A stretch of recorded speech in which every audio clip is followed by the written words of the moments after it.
Hola amigos de YouTube, este es el segundo video entonces de una serie de 5 donde vamos a ver ejercicios acerca de todo lo aprendido en los videos teóricos de discontinuidades y continuidad. Este ejercicio dice analizar y clasificar los puntos donde la siguiente función presenta discontinuidades. Bien, y me dan la siguiente función, que es una función, como ustedes ven, definida a trozos. Está definida para todo número real, porque para x mayor o igual a 2 y distinto de 7 vale esto, y para todo otro número real vale esto. Entonces lo primero que tengo que identificar es los puntos que son sospechosos de poseer una discontinuidad. Lo que a mí me gusta hacer para ver claramente cuáles son esos puntos es graficar en la recta numérica el dominio de la función y en distintos colores poner cuándo se aplica esta función y cuándo se aplica esta otra en el dominio. Entonces, fíjense que esta función vale para x mayor o igual a 2 y para x distinto de 7. Entonces puedo graficar en rojo toda esa zona, x mayor o igual a 2, y como es distinto de 7, puedo hacer un agujerito aquí en la recta numérica expresando eso. Entonces todo lo que está en rojo aquí graficado es la zona donde la función vale esto, la zona del dominio donde la función vale esto. Y para todo otro caso la función vale 0, así que para x menor a 2 la función va a valer 0. Y también para x igual a 7. Por eso aquí dentro del circulito lo pinté del mismo color. Entonces aquí tenemos bien diferenciadas las dos zonas donde tengo estas dos funciones unidas, ¿no? Entonces lo que tengo que hacer ahora es identificar los puntos sospechosos de poseer una discontinuidad. ¿Cuáles son esos puntos? Primero es el menos 2, que es donde se unirían dos funciones distintas. Y el segundo punto evidentemente es el 7, donde la función vale una cosa en 7, pero en sus alrededores está definida por otra función. Así que lo que tenemos que hacer en este ejercicio es analizar qué pasa en menos 2 y qué pasa en 7. Entonces voy a escribir aquí de vuelta las tres condiciones para que una función sea continua en un punto: que exista la función en el punto, que exista el límite para que esté teniendo ese punto y que luego la función coincida con ese límite calculado. Y lo que voy a hacer es ver si en cada uno de estos puntos se cumplen estas tres condiciones. Entonces lo primero que voy a hacer es empezar haciendo el análisis para x igual a menos 2. Voy a analizar la continuidad en menos 2. Entonces la primera condición que voy a analizar es esta. Y lo que puedo ver en menos 2 es que evidentemente existe la función en menos 2. Ese valor lo obtenemos de evaluar esta expresión en menos 2. Si evaluamos esta expresión en menos 2, nos daría menos 2 más 2, 0, se anula la raíz, nos quedaría en el numerador menos 3 y en el denominador menos 2, menos 7, menos 9. Por lo tanto, en menos 2 la función vale 1/3. ¿Está bien? Así que existe la función en menos 2. Vamos a ver si existe el límite de la función para x igual a menos 2. ¿Cómo calculamos este límite? Bueno, puesto que en menos 2 se unen dos funciones distintas, no puedo calcular el límite sencillamente con una sola expresión matemática. Lo que tengo que hacer es calcular el límite por izquierda, el límite lateral, y el límite lateral por derecha. Si estos coinciden, existe el límite. Y si estos no coinciden o no existen, no existe el límite. Entonces, eso es lo que voy a hacer. Lo primero que voy a hacer es calcular el límite lateral por izquierda para x tendiendo a menos 2. Si yo me acerco a menos 2 por izquierda, me estoy acercando a menos 2 mediante esta función, que vale 0. Por lo tanto, como la función vale siempre 0, el límite lateral por izquierda va a valer 0 también. Y si yo me acerco a la función por derecha, a el menos 2 mejor dicho, me acerco por derecha, me voy a estar acercando mediante esta función. Por lo tanto, el límite para x tendiendo a menos 2 por derecha de f de x va a ser el límite para x tendiendo a menos 2 de esta función cuando x tiende a menos 2 por derecha. Y evidentemente el valor de esa función para cuando x tiende a menos 2 va a tender a lo que vale la función en menos 2. Y la función en menos 2 ya lo habíamos calculado, vale 1/3. Así que este límite existe y vale 1/3.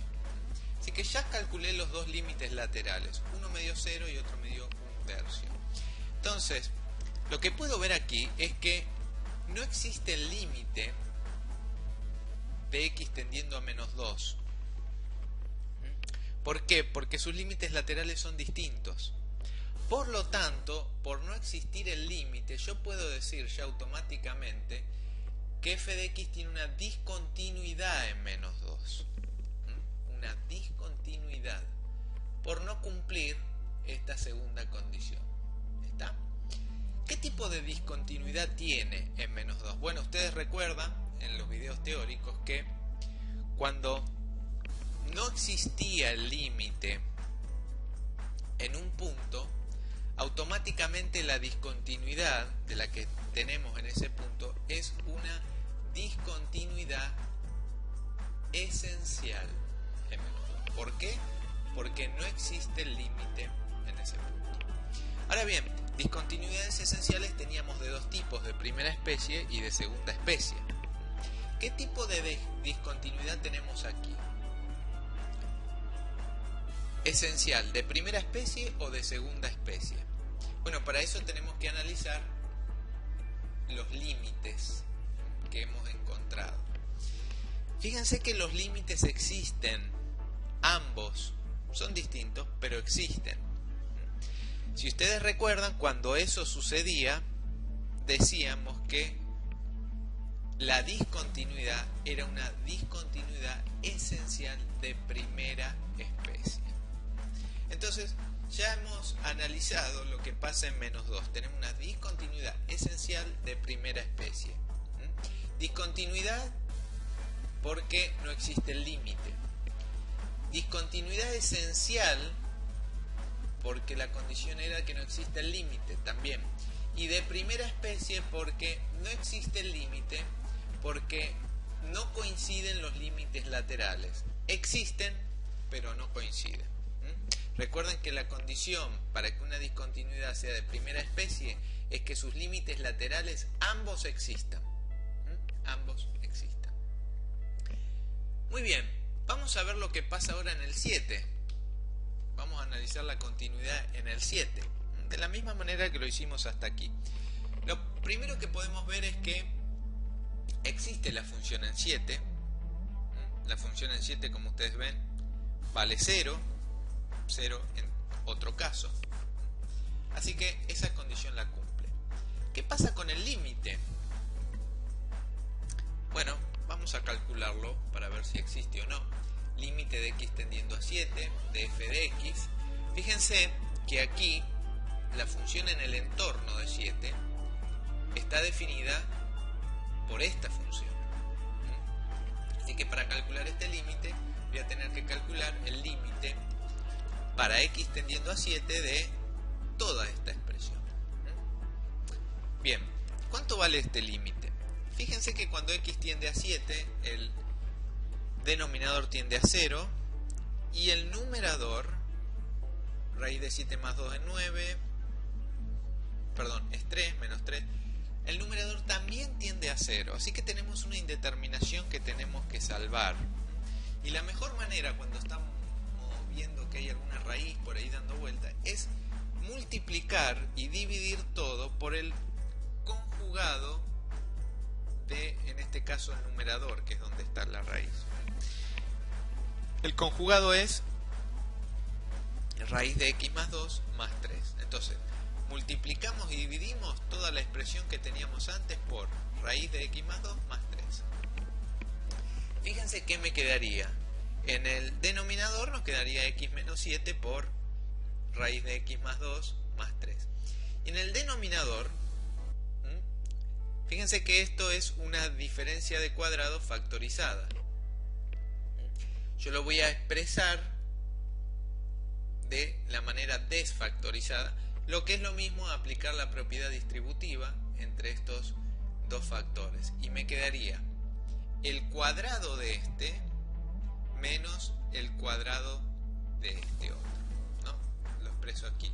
El cuadrado de raíz de x más 2 es x más 2 y el cuadrado de 3 sería 3 al cuadrado. Entonces aquí ya puedo ir resolviendo. Fíjense que me quedaría 2 menos 9 sería menos 7. X menos 7. Y abajo me quedó x menos 7 por todo esto. Puedo simplificar x menos 7 con x menos 7 y llego a esta expresión. Y aquí sí lo puedo resolver. Cuando x tiende a 7, esta raíz tiende a 3 y por consiguiente este límite me da 1 dividido 6 o un sexto. Entonces, existe el límite para x tendiendo a que en este caso era 7, existe este límite. Entonces, por el hecho de existir este límite, yo puedo afirmar que f de x tiene una discontinuidad evitable en 7. Ustedes dirán, pero ¿por qué discontinuidad evitable si hasta ahora se vienen cumpliendo estas dos condiciones, la primera y la segunda? Bueno, yo me adelanté un poquito porque a simple vista pude observar que si bien se cumplen estas dos, no se cumple la tercera. Fíjense, la función en 7 vale 0 y el límite vale un sexto, así que no se cumple esta tercera condición. Así que por eso tenemos una discontinuidad. Y la discontinuidad es evitable por el simple hecho de que existe el límite. Repasen el video de discontinuidades evitables donde hemos visto eso. Entonces, de esta manera hemos hecho el análisis de los dos puntos donde se sospechaba que esta función podía presentar una discontinuidad, y efectivamente hemos visto que en 7 presenta una discontinuidad evitable. Y en 2 habíamos hecho también un análisis previo y visto que la discontinuidad era del tipo esencial y de primer orden. Espero que les haya servido y gustado el video. Miren el tercer video de esta serie de 5 ejercicios, donde vamos a ver un ejercicio un poquito más complejo. Nos vemos.